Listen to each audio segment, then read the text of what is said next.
Good morning. It's Wednesday morning. Today we read from Philippians 1:15 through 18. Not very much. Some indeed preach Christ from envy and rivalry, but others from goodwill. The latter do it out of love, knowing that I am put here for the defense of the gospel.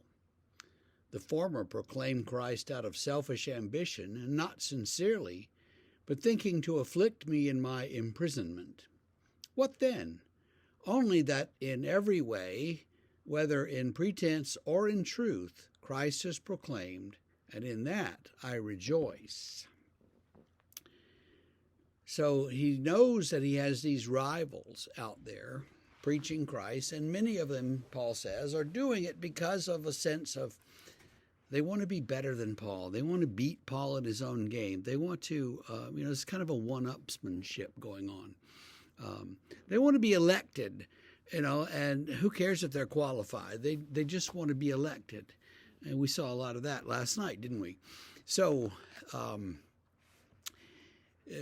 Paul has these rivals, and these people, they don't have any actual faith. They just want to get whatever they can get from the people. A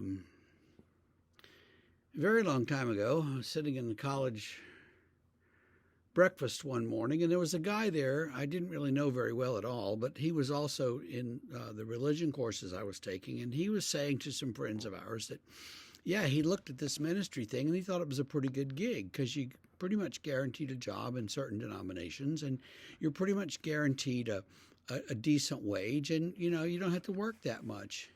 And I was looking at him and I was thinking, really? That sounds like a very cold, calculated way of deciding to pursue ministry. I don't know whatever happened to him. I don't know if he was ordained or not, but I know that that's not true. It could be true for some people, but I don't think those people would last very long.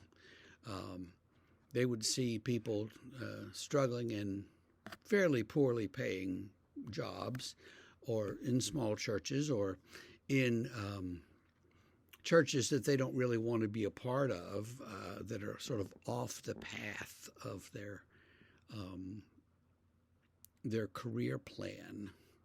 And they would think, oh, I don't want to be a part of any of that. But that's the reality of it for many people. Because I also know a guy who'd been pastor at a certain church for many years, and when I told him that I was getting a call to go to another state and I was leaving town, he commiserated with me a little bit, and then he said, how do you go about getting such a call? He had no idea what the process was.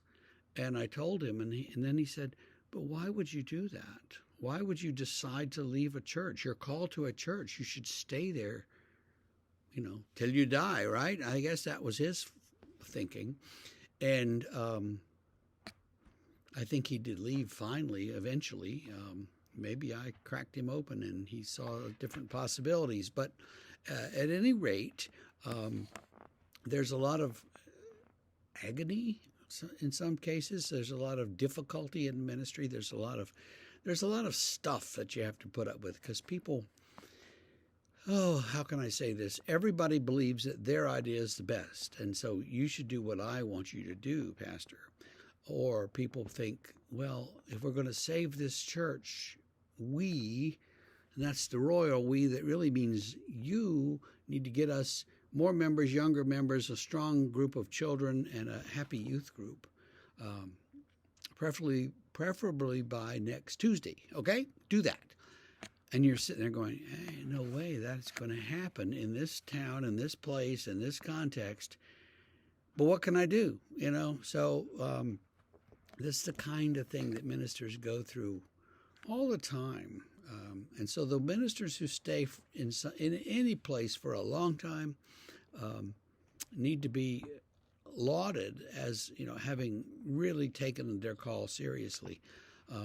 Those who stay for 5-6 years, they could be taking their call seriously too, and they've done what they were called to that position to do, and now they're moving on to do it somewhere else. So there's all these things that go into it, and so Paul sees that too, and this is very early in the history of the church, and it's already happening. So he's no fool, but he's just glad that the gospel is proclaimed, and he's glad to have the friends, the true friends that he actually has. So for us today, I would say, just be true friends with your pastor. And having said that, I'll leave you to have a great day. It's a chilly but beautiful Wednesday morning. I hope that yours is good. See you tomorrow.